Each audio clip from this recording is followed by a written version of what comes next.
प्रभु में प्यारे बहन और भाइयों, आप सबको जय मसीह की। और मैं उम्मीद करता हूं कि आप खुदा उनके फजल से सब ठीक ठाक होंगे और खुदा उनका शुक्र करें कि उसने हमें आज एक और नया मौका दिया कि हम उसके पास आएं और उसके पवित्र वचन में से कुछ सीखें।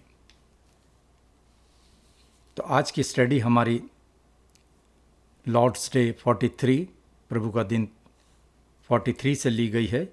और जैसा कि आपको मालूम है कि हम पिछले कुछ हफ्तों से परमेश्वर द्वारा दिए गए 10 हुक्म पर अपना ध्यान फोकस कर रहे हैं, केंद्रित कर रहे हैं। और आज परमेश्वर ने चाहा तो हम परमेश्वर की 9वीं आज्ञा पर अपना ध्यान केंद्रित करेंगे। तो इससे पहले कि हम आज की स्टडी शुरू करें, आइए हम प्रार्थना में अपने सरों को झुकाएं। धन्यवाद देते हैं परमेश्वर आपका कि आपने हमको एक नया जीवन दिया, एक नई रोशनी दिखाई, एक नया दान दिया जिंदगी का। खुदावन, हम आपके शुक्रगुजार हैं प्रभु, और दुआ करते हैं खुदावन तमाम विश्वासियों के लिए जो आपके हुजूर आते हैं, आपके बेटे हमारे उद्धारकर्ता खुदावन यीशु मसीह के जरिए। और आपका शुक्र करते हैं खुदावन उन तमाम लोगों के लिए जो आपके वचन को सुनते हैं, आपके वचन को लोगों तक बांटते हैं। उनकी सेवाओं के लिए खुदावन आपका शुक्र अदा करते हैं। दुआ करते हैं खुदावन कि तमाम जहान में जहाँ कहीं भी आपके लोग हैं, उनकी हिफाजत के लिए, उनके विश्वास के लिए, कि प्रभु आप उनके विश्वास को मजबूत रखें और इतनी हिम्मत दें कि वो शैतानी ताकत को डांट के आपकी तरफ देखें, आपसे हिम्मत मांगें। खासकर नौजवान बच्चों के लिए दुआ करता हूँ खुदावन कि आप उनको शैतानी ताकत से बचाएं और अपनी हिफाजत में रखें। तमाम पेरेंट्स के लिए दुआ करते हैं खुदावन कि आप उनको इतनी तौफीक दें कि वो अपने बच्चों की परवरिश आपकी निगरानी में कर सकें। खुदावन, तमाम पासबानों की सेवाओं के लिए आपका शुक्र अदा करते हैं। प्रभु जी, धन्यवाद देते हैं कि आपने हमको भी ये समय दिया कि आपके पवित्र वचन में से कुछ सीखें। खुदावन, दुआ करते हैं प्रभु जी के इस स्टडी पर आपकी बरकत हो। इस स्टडी के लीडर आप हों खुदावन, और जितने लोग आपके वचन को सुनते हैं वो उससे 100 गुना फल लाएं। प्रभु जी, अपनी गलतियों के लिए माफ़ी मांगते हैं और ये प्रार्थना मांगते हैं अपने उद्धारकर्ता प्रभु यीशु मसीह के नाम से, आमीन। जैसा कि मैंने आपको बताया कि हम परमेश्वर के 10 हुक्मों पर गौर कर रहे हैं, और आज हम परमेश्वर की वो 10 आज्ञाएं जो उन्होंने दी खुदावन, आज हम 9वीं आज्ञा पर अपना ध्यान केंद्रित करेंगे, फोकस करेंगे, जिसमें लिखा है निर्गमन नाम की पुस्तक एक्सोडस चैप्टर 20 वर्स 16। निर्गमन नाम की पुस्तक उसका 20वां अध्याय और उसकी 16 आयत में यह हुक्म हमको दिया गया है कि तू किसी के विरोध झूठी गवाही ना देना। तू किसी के खिलाफ झूठी गवाही ना देना। You shall not give false testimony against your neighbour. और नए नियम में से हम पढ़ेंगे कुलिसियों के नाम पौलुस प्रेरित की पत्री, उसका 3 अध्याय और उसकी 5 आयत से 11 आयत तक। कुलिसियों के नाम पौलुस प्रेरित की पत्री, उसका 3 अध्याय और उसकी 5 आयत से 11 आयत तक यूँ लिखा है, इसलिए अपने उन अंगों को मार डालो जो पृथ्वी पर हैं, यानी व्यभिचार, अशुद्धता, दुष्कामना, बुरी लालसा और लोभ, जो मूर्ति पूजा के बराबर है। इन्हीं के कारण परमेश्वर का गुस्सा आज्ञा न मानने वालों पर पड़ता है। और तुम भी जब इन बुराइयों में जीवन बिताते थे तो इन्हीं के अनुसार चलते थे, पर अब तुम भी इन सब को यानी क्रोध, रोष, बैर भाव, निंदा और मुंह से गालियां बकना, ये सब बातें छोड़ दो। एक दूसरे से झूठ मत बोलो, क्योंकि तुमने पुराने मनुष्यत्व को उसके कामों समेत उतार डाला है और नए मनुष्यत्व को पहन लिया है, जो अपने सृजनहार के स्वरूप के अनुसार ज्ञान प्राप्त करने के लिए नया बनता जाता है। उसमें ना तो यूनानी रहा, ना यहूदी, न खतना रहित, न जंगली, न सुकूती, न दास और ना स्वतंत्र, केवल मसीह सब कुछ और सब में है। ये परमेश्वर का वचन है। परमेश्वर का धन्यवाद हो।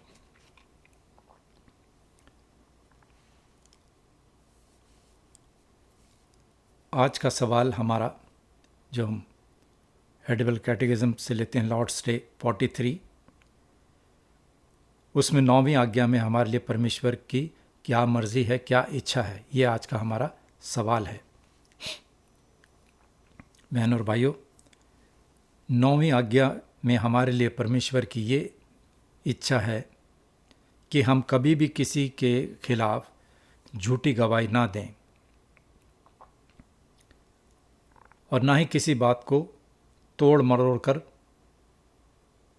पेश करें या कहें, या पीठ पीछे किसी की बुराई या निंदा ना करें, ना किसी की बदनामी करें और ना ही किसी ऐसी बात में शामिल हों जो किसी को ठेस पहुंचाए, दुख पहुंचाए। किसी का न्याय या बिना सुने किसी आदमी पर दोष लगाने में जल्दबाजी ना करें, लेकिन सभी तरह के झूठ और धोखे को शैतान का काम समझकर उनसे दूर रहें।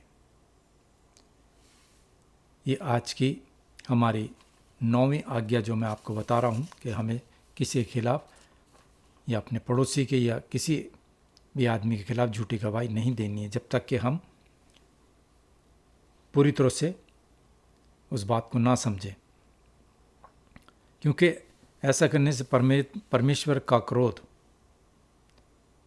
हम पर बना रहता है और हमें परमेश्वर के क्रोध की सज़ा से बचना चाहिए।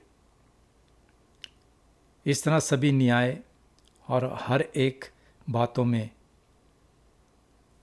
हमें क्या है, सच्चाई से प्रेम रखना है। मुझे आपको सच्चाई से मैं प्रेम रखें और हमें ये करना चाहिए कि जो हम अपने पड़ोसी के सम्मान और उसकी इज्जत की रक्षा और उसे आगे बढ़ाने के लिए मैं क्या कर सकता हूँ। पड़ोसी हमारा नेक्स्ट डोर नेबर नहीं, मगर जिससे भी हम मिलते हैं उसके इज्जत के लिए, उसके सम्मान के लिए और उसको आगे बढ़ावा देने के लिए मैं क्या कर सकता हूँ। बहन और भाइयों, जैसा कि मैं आपको पहले भी बताता हूँ कि हमारी ये पूरी स्टडी कंप्लीट बाइबल से हम लेते हैं और जो वह बात मैंने कही है और आज का जो हमारी आज्ञा है, 9वीं आज्ञा, मेहरबानी करके बाइबल में देखिएगा, क्योंकि एक पूरी बाइबल स्टडी है। तो मैं बाइबल के कुछ हवाले रेफरेंसेस आपको बता रहा हूँ, तो उनको आप नोट कीजिएगा और उनको आप पढ़ने की कोशिश करें। पहला भजन साम 15 आयत 3, उसके बाद भजन साम 50 आयत 19 और 20, नीति वचन प्रोवर्ब्स 15 अध्याय और उसके 5 से 9 आयत तक,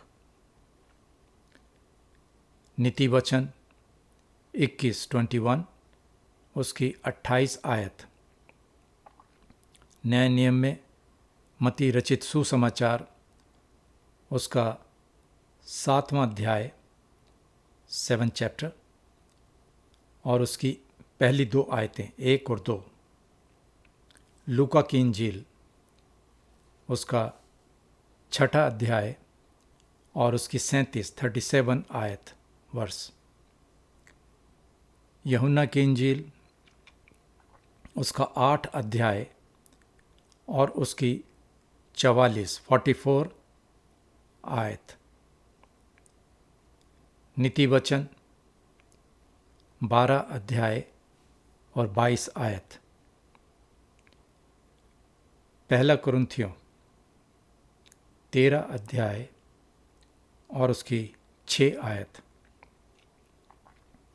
इफिसियों के नाम पौलुस प्रेरित की पत्री उसका 4 अध्याय और 25 आयत। पतरस की पहली पत्री उसका 4 अध्याय की 8 आयत। पतरस की पहली पत्री उसका 3 अध्याय की 8 से 12 आयत। तो मेहरबानी करके अजीज़ों, इन आयतों पर आप गौर करें। अब हम चलते हैं अपनी 9वीं आज्ञा पर नज़र डालें। ये आज्ञा ये नहीं कहती कि तू झूठ ना बोलना, बल्कि ये आज्ञा हमें ये बताती है कि तू अपने पड़ोसी के विरोध झूठी गवाही ना देना। ये आज्ञा हमें ये भी बताती है कि हमारा अपने पड़ोसी से कैसा रिश्ता है, कैसा संबंध है, और पड़ोसी की इज्जत से ये आज्ञा संबंधित है उसकी प्रतिष्ठा के लिए। हम अक्सर अपने बोलचाल में किसी एक इंसान के जीवन और उसकी प्रतिष्ठा, इज्जत पर अटैक करते हैं, जो कि गलत है। कुलुसियों के नाम में प्रेरित पौलुस कुलुसियों की कलीसिया से बातचीत करते हैं और कहते हैं आयत 8 में कि मुंह के पापों के बारे में वो बताते हैं कि हमारे मुंह से जो बात निकलती है उसके पापों के बारे में बताते हैं। और 9वीं आयत में एक ख़ास एग्जाम्पल, उदाहरण देते हैं और कहते हैं एक दूसरे से झूठ मत बोलो, क्योंकि तुमने पुराने मनुष्य तब को उसके कामों समेत उतार डाला है। पुराना मनुष्य तब, जैसे मैं आपको पहले भी बताता हूँ कि अगर हम परमेश्वर की रोशनी में आ गए हैं तो हमने अपनी पुरानी ज़िंदगी को छोड़ दिया है और नई ज़िंदगी में परमेश्वर के रास्ते में हम आ गए हैं। उसके कामों समेत हमने उसको उतार दिया। और 10वीं आयत में वो, अब जैसे मैंने पढ़ा कि 10वीं आयत में वो कहते हैं क्योंकि तुमने नए मनुष्य तब को पहन लिया है। नई जिंदगी में आ गए, रोशनी में हमने उसको पहन लिया, जो कि अपने सृजनहार, हमारे बनाने वाले के स्वरूप के अनुसार ज्ञान प्राप्त करने के लिए नया बनता जाता है। मेहरबानी करके इन आयतों पर गौर कीजिएगा। बहनों और भाइयों, झूठ बोलना मसीह में हमारी नई पहचान के अनुकूल या मुताबिक नहीं है, क्योंकि झूठ आदम से संबंध रखता है, जिसके लिए हम मसीह में मर गए थे। झूठ को प्रभु यीशु मसीह ने क्रूस पर गाड़ दिया, शैतान को। अब प्रभु यीशु मसीह में अब हमारी एक नई पहचान है। जैसा कि हमने कहा कि अगर हम पुराने मनुष्य तब को छोड़ दें, पुरानी आदतों को, झूठ, गलत बातों को छोड़ दें और नई रोशनी में आ जाएं, तो हमने उनको पुराने चीज़ों को मार दिया है। और अब हमारी एक नई पहचान है पर खुदावन यीशु मसीह में। हम जी उठे हैं और प्रभु यीशु मसीह की आत्मा के द्वारा मसीह में हम एक नए जीवन में बदल गए हैं। इसलिए अपने पड़ोसी से प्यार करो। पहला, उसके यानी पड़ोसी के सम्मान और उसकी इज्जत को कम ना करके, और दूसरा, पड़ोसी के सम्मान और उसकी इज्जत की हिफाजत करके, रक्षा करके। पहला, पड़ोसी के सम्मान और प्रतिष्ठा को, उसकी इज्जत को कम ना करके, और दूसरा, उसके सम्मान और प्रतिष्ठा की रक्षा करके। तो पहले हम देखते हैं अपने पड़ोसी के नाम और उसकी इज्जत को नीचा ना दिखाकर। अजीज़ों, हम विकृत यानी जिसकी सूरत शक्ल खराब हो, ऐसे प्राणी नहीं बनाए गए थे, क्योंकि परमेश्वर ने इंसान को अच्छा और अपने स्वरूप के अनुसार बनाया। परंतु हमारा भ्रष्ट स्वभाव, स्वर्ग में हमारे पहले माता पिता आदम और हव्वा के पतन और आज्ञा न मानने से आता है। वो पाप हमारे में चला आ रहा है जो हमारे पहले माता पिता आदम और हव्वा ने किया था। परमेश्वर की आज्ञा न मानकर वो हमारे में अभी भी चला आ रहा है। कुलुस्सियों के 3 बाब की 8 आयत में हमारा व्यवहार जैसा क्या बताया गया? हमारा व्यवहार जो है वो गुस्सा, रोष, बैर भाव, निंदा और मुंह से गालियां बकना, ये सब बातों को हमें छोड़ना है। और यही सब बातें हमारे स्वभाव, हम सबको गलत करती हैं, और ये सब बातें गलत हैं और हमें ये बातें विकृत बनाती हैं, बदसूरत बनाती हैं, क्योंकि ये बातें परमेश्वर के हुक्म के खिलाफ हैं। ये झूठ, ये मानवता को झूठ बोलना, और ऐसा करने के लिए हम अपने आप को धोखा दे रहे हैं। पौलुस प्रेरित अब ये कह रहे हैं कि तुमने मसीह में नए मनुष्य को पहन लिया है। नवी आज्ञा पापों की एक बड़ी रेंज, श्रृंखला को शामिल करती है, जिसे हमने प्रभु यीशु मसीह में दूर कर दिया है। और अजीज़ों, वो पाप क्या है? वो हमारे आज के सवाल नंबर 112 के जवाब में हम 4 तरीकों से इस बात को स्वीकार करते हैं, इस बात को मानते हैं कि हमें अपने पड़ोसी के सम्मान और उसकी इज्जत को नीचा नहीं दिखाना चाहिए, क्योंकि उसका नाम ही उसकी इज्जत है, रेपुटेशन है। इसका मतलब है कि पहला, कि हम कभी भी किसी के विरुद्ध झूठी गवाही नहीं दें। इसमें ना सिर्फ अदालत में कसम के तहत झूठ बोलना शामिल है, बल्कि किसी के खिलाफ आधा सच बोलना भी शामिल है, जो सच्चाई यानी फैक्ट्स के अनुसार नहीं है। अगर हम पुराने नियम में नीति वचन प्रोवर्ब्स 19 अध्याय की 5 आयत पढ़ें तो हमें वो आयत बताती, झूठा गवाह निर्दोष नहीं ठहरता, और जो झूठ बोला करता है वह नहीं बचेगा। जो झूठा गवाह है वो दोषी ठहराया जाएगा। और जो झूठ बोला करता है वो भी नहीं बचेगा।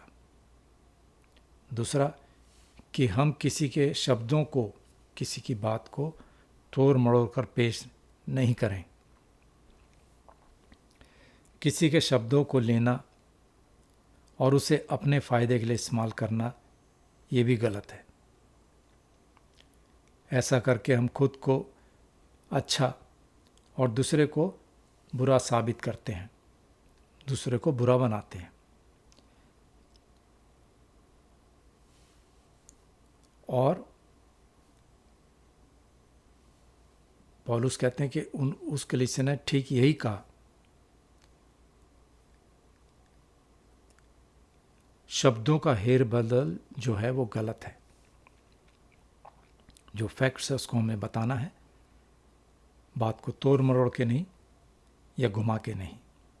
अगर हम भजन 50 उसकी 19 आयत और 20 आयत पढ़ें तो हमें पता चलता है, और उसमें लिखा है, तूने अपना मुंह बुराई करने के लिए खोला और तेरी जीभ छल की बातें गढ़ती हैं। तू बैठा हुआ अपने भाई के विरुद्ध बोलता और अपने सगे भाई की चुगली करता है। तीसरा कि हम गपशप, गॉसिप और बदनामी ना करें किसी की। गपशप या बुराई वो है जो हम किसी के बारे में कुछ गलत बात, नेगेटिव, नकारात्मक सुनकर किसी और दूसरे को उस बात को बताते हैं तोड़ मरोड़ के। हम इस बात की जरा भी परवाह नहीं करते कि ये बात उस आदमी की इज्जत को कैसा अफेक्ट करेगा, प्रभावित करेगा। पुराने नियम में लेवी व्यवस्था, लेविटिकस, उसका 19 अध्याय की 16 आयत में परमेश्वर कहते हैं, लुतरा बन के अपने लोगों में ना फिरा, लुतरा बन के अपने लोगों में ना फिरा करना, मैं यहोवा परमेश्वर हूँ। कभी कभी हम अफवाह फैलाकर और गपशप करके, गॉसिप करके करते हैं किसी के विरोध, जो कि सच नहीं होती। बदनामी या गपशप को एक कदम आगे ले जाती है। लोग व्यक्ति की इज्जत को बर्बाद होते देखना चाहते हैं। बहन और भाइयों, ये याद रखें हमेशा कि अगर शब्द एक बार जब वो हमारे मुंह से निकल जाते हैं तो उसे हम वापस नहीं ले सकते। अगर हमने किसी के खिलाफ गलत बात कर दी है तो चाहे हम कितनी कोशिश करें वो शब्द वापस नहीं आते। याकूब अपनी पत्री में इसीलिए कहते हैं, मेहरबानी से याकूब की 3 पत्री पढ़ी है, उसमें जीभ के बारे में बताया गया है, हमारी ज़बान के बारे में, कि जीभ भी एक आग है। तो हमें बड़े सोच समझ के किसी के बारे में बातचीत करनी चाहिए। अपने मुंह से गलत बात नहीं करनी चाहिए ताकि हमारे रिश्तों में खराबी हो जाए और हम एक दूसरे से दूर हो जाएं। मैं आपको एक मिसाल देता हूँ, उदाहरण, एग्जाम्पल, एक कहानी के रूप में, कि अफ्रीका शहर में एक कहानीकार की कहानी है ये, और जिसे उस शहर के एल्डर यानी बुजुर्ग द्वारा उसको सज़ा सुनाई गई, दंडित किया गया था। और सज़ा ये थी कि उसे अपने घर के रास्ते में मुर्गी के पर बिखेरने थे, मुर्गी के परों को बखेरना था, और हवा चलने के बाद उसे उस सारे उड़े हुए परों को फिर से इकट्ठा करना था।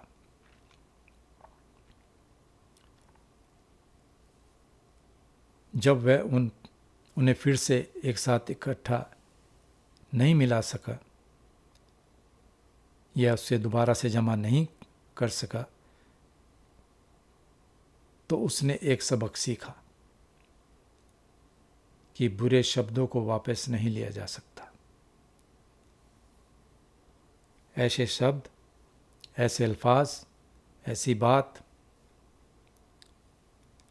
सिर्फ कहर बरसाने और रिश्ते तोड़ने के सिवाय और कुछ नहीं है।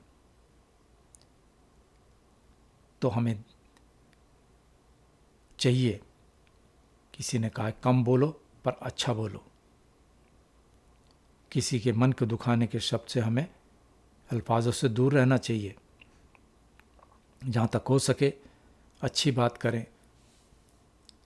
वचन के द्वारा बातचीत करें, प्रभु का नाम लेके बातचीत करें,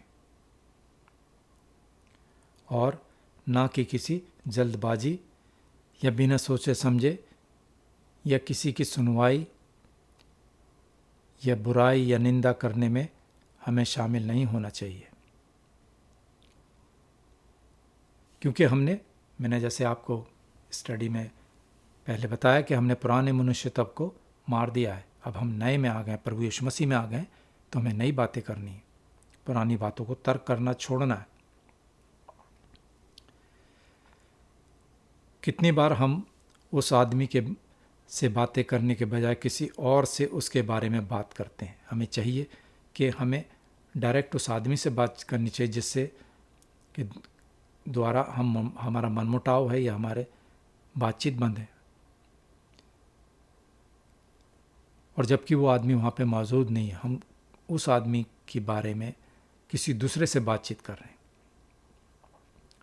प्रभु यीशु मसीह ने साफ मत्ती की इंजील उसके 18 अध्याय में प्रभु यीशु मसीह के मार्ग के बारे में जिक्र करते हैं और कहते हैं आयत 15 में कि अगर तेरा भाई तेरा अपराध करे तो तू जा और अकेले में बातचीत करके उसे समझा, और वो तेरी सुने तो तूने अपने भाई को पा लिया। हमें उस इंसान से डायरेक्ट बातचीत करनी है, ना कि किसी दूसरे को उसके बारे में बताना है। तो प्रभु यीशु मसीह कहते हैं कि अकेले में जा और उससे बातचीत कर। इस तरह से प्रभु यीशु मसीह ने मत्ती की इंजील के 7 बाब के पहली आयत में हमको हिदायत दी है और कहा है दोष मत लगाओ तो तुम पर भी दोष ना लगाया जाए। हमें किसी पर किसी बात का इल्ज़ाम नहीं लगाना, उससे बचना है। अजीज़ों, किसी दूसरे इंसान को असत्य तरीके से आंकना हमारा काम नहीं है। सच्चाई से, झूठेपने से नहीं। हमारा काम ही नहीं किसी को जज करना।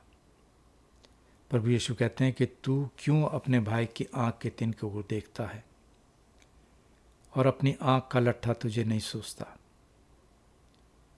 पहले हमें अपने आप को देखना है। अगर हम किसी पर ये उंगली उठाते हैं तो ये 5 उंगलियां पहले हमारी तरफ आ रही हैं, कि पहले हमें अपने को देखना है। इन पापों की शुरुआत खुद शैतान में से होती है, जो शुरू से ही एक बदनाम और आरोप लगाने वाला है। वो शुरू से परमेश्वर के लोगों पर अटैक करना चाहता है, आरोप लगाना चाहता है, कसूरवार ठहराना चाहता है। यूहन्ना की इंजील उसके 8 अध्याय की 44 आयत 44 वर्ष में हम उस घटना को देखते हैं जब प्रभु यीशु उन यहूदियों को, जिन्होंने प्रभु की बात का विश्वास नहीं किया, और कहा, परमेश्वर ने, प्रभु यीशु मसीह ने उनसे को कहा, तुम अपने पिता शैतान से हो और अपने पिता की लालसाओं को पूरा करना चाहते हो। और ये शैतान का स्वभाव है। हमारा आज का उत्तर 112 आगे कहता है कि हमें परमेश्वर के क्रोध की सज़ा के तहत शैतान के कामों के रूप में हर तरह के झूठ और छल से बचना चाहिए। इसलिए प्रेरित पौलुस कहते हैं, एक दूसरे से झूठ मत बोलो, क्योंकि तुमने पुराने मनुष्य तब को उसके कामों समेत उतार डाला है। इसलिए हमें अपने गुनाहों का पश्चाताप करना चाहिए, पाप से नफरत करनी चाहिए और उससे दूर भागना चाहिए, क्योंकि अब हम मसीह के हैं, अब हम प्रभु यीशु मसीह के बच्चे हैं, शैतान के नहीं। हमने अपने पुराने मनुष्य को उतार दिया है। जैसा कि हम अपने पुराने और गंदे कपड़ों को उतार देते हैं, वैसे ही हमने अपने पुराने जिंदगियों को छोड़कर नई जिंदगी में आ गए। अब जबकि मसीह अपनी आत्मा के द्वारा हम में वास करते हैं, रहते हैं, और विश्वासी में एक नया जीवन जाहिर हो, इससे एक विश्वासी जो प्रभु यीशु मसीह पर विश्वास करते हैं, एक नया जीवन जाहिर होता है, दिखता है, दर्शाता है एक इंसान की पूरी मानवता को। जब हम अपने पुराने कपड़ों को नए के लिए बदलते हैं तो वो किसकी तरह दिखते हैं? नए। और यही है, जब हम नए उसमें आ जाते हैं तो हम अपने पड़ोसियों से मोहब्बत करते हैं, प्यार करते हैं। अब हम अपने दूसरे सवाल पे आते हैं, अपने पड़ोसी की इज्जत की रक्षा करना, by protecting his name and reputation. आज का हमारा सवाल हमसे पूछता है कि हमें अदालत में और हर जगह सच्चाई से प्यार करना चाहिए, सच बोलना चाहिए। हमें उस सच्चाई को खुलकर बताना चाहिए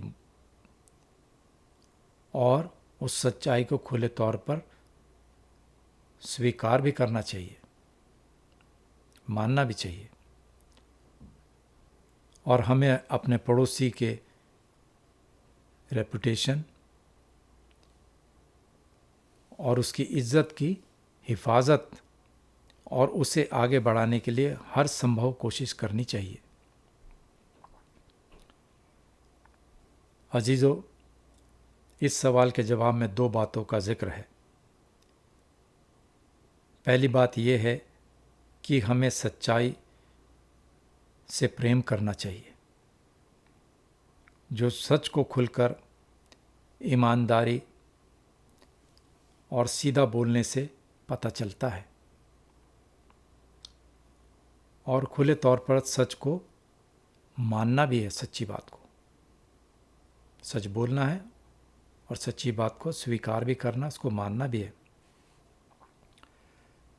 और ये हमेशा आसान नहीं होता। सच्चाई एक कड़वाहट है, असुविधाजनक है। कभी कभी सच बोलने से हम भारी नुकसान में आ जाते हैं, मगर आखिर में सच्चाई की ही जीत होती है, झूठ के पैर नहीं होते। हम लगातार सच्चाई को झुकाने के लिए कितने लोग हमारे को लालच देते हैं, ललचाते हैं। फिर भी सच बोलना झूठ बोलने के विपरीत है, ऑपोजिट है। सबसे दुख की बात यह है कि जब हम झूठ बोलते हैं तो हम गलत पिता यानी झूठ के पिता शैतान के प्रति अपनी वफादारी दिखा रहे हैं, अपनी निष्ठा दिखा रहे हैं। हम शैतान की तरफ हैं, क्योंकि झूठ बोलना शैतान का स्वभाव है, उसकी फितरत है। वो शैतान झूठा है, झूठ का पिता है कहा है। और दूसरे को सच बोलना ये दिखाता है कि हम प्रभु यीशु से प्रेम रखते हैं, क्योंकि प्रभु यीशु ने कहा है मार्ग और सच्चाई और जीवन मैं हूं। प्रभु यीशु मसीह ने, अगर हम यूहन्ना की इंजील उसके 18 बाब की 37 आयत में देखें कि जब पिलातुस प्रभु यीशु मसीह से बातचीत कर रहा था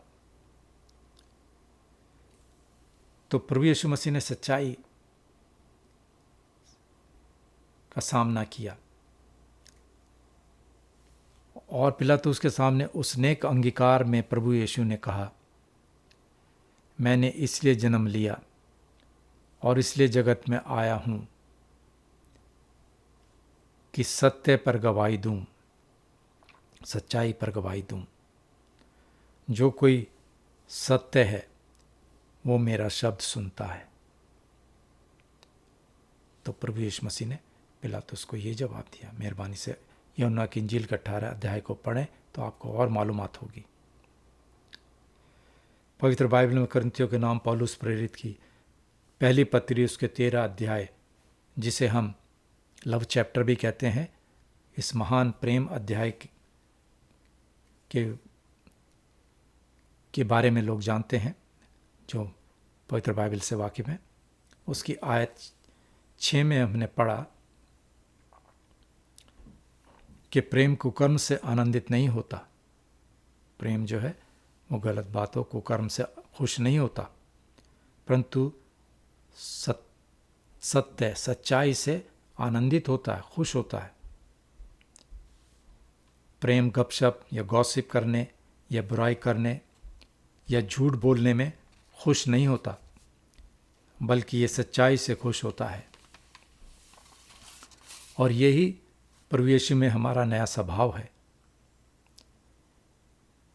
इफिसियों की पत्री में उसके 4 बाब की 25 आयत में पौलुस कहते हैं, इस कारण झूठ बोलना छोड़कर हर एक अपने पड़ोसी से सच बोले, क्योंकि हम आपस में एक दूसरे के अंग हैं, हिस्सा है। 9वीं आज्ञा हमें यह भी बताती है कि हमें अपने पड़ोसी के सम्मान और उसकी इज्जत की हिफाजत करनी है और उसे हमें आगे बढ़ाना है और उसके पाप और पश्चाताप के बारे में उससे बात करेंगे, ना कि दूसरे लोगों से। अगर हमारा किसी अपने पड़ोसी से कोई मन मुटाव है तो हमें डायरेक्ट उससे बात करनी है, ना कि दूसरे लोगों से उसके बारे में हमें बात करनी है। अजीज़ों, आखिर में सच्चा प्रेम झूठा नहीं हो सकता, क्योंकि प्रेम अनेक पापों को ढांपता है। हर एक बुराई को प्रेम ढांपता है, छिपाता है। नए मनुष्य बनने के बाद हमें अपने पड़ोसी को आशीर्वाद देने के लिए यहाँ बुलाया गया है कि हम अपने पड़ोसी को अच्छी बात का आशीर्वाद दें। पत्रस की पहली पत्री 3 बाब की 8 और 9 आयत हमें दिखाती है और ये कैसा दिखता है। और पत्रस कहते हैं, निदान सब के सब एक मन और कृपा में और भाईचारे की से प्रेम रखने वाले और करुणा में और नर्म बनो। बुराई के बदले बुराई मत करो और ना गाली के बदले गाली दो, पर इसके उल्टा विपरीत आशीष ही दो, क्योंकि तुम आशीष के वारिस होने के लिए बुलाए गए हो। इसलिए हमें अपने पड़ोसी को आशीष करना, आशीर्वाद देना, क्योंकि यही एक मसीह धर्म का शिक्षा है कि आपस में प्रेम करो। और क्योंकि हम आशीष के वारिस होने के लिए बुलाए गए हैं। आखिर में भजन 141 की 3 आयत, जो कि एक रोज़ाना की प्रार्थना है, हमें बताती है और लिखा है, इसको गौर से सुनिएगा। भजन 141 141 वर्स 3। हे यहोवा परमेश्वर, ये एक प्रार्थना है परमेश्वर से कि हे यहोवा परमेश्वर, मेरे मुंह पर पैरा बैठा, मेरे होठों के द्वार की रखवाली कर। हे यहोवा परमेश्वर, मेरे मुख पर पहरा बैठा, मेरे होठों के द्वार की रखवाली कर। कहीं ऐसा ना हो कि मेरे मुंह से किसी के प्रति गलत बात निकले और मैं पवित्र आत्मा और परमेश्वर को दुखी करूं। हम सब मसीह में इन भाइयों से यही गुजारिश है कि परमेश्वर के वचन को पढ़ें, परमेश्वर के बताए हुए रास्ते पे चलें, और जब आप रोशनी में आ जाते हैं तो उस रोशनी को अपने तक सीमित ना रखें, बल्कि उसको दूसरों तक शेयर करें, बांटें, प्रेम को बांटें, ना कि नफ़रत को। मैं दुआ करता हूँ कि आने वाला सप्ताह आप सबके घरों में सुख शांति हो, आप लोग प्यार मोहब्बत से अपने जीवन को जिएं, परमेश्वर से प्रेम रखें, उसके वचन को पढ़ें। आमीन।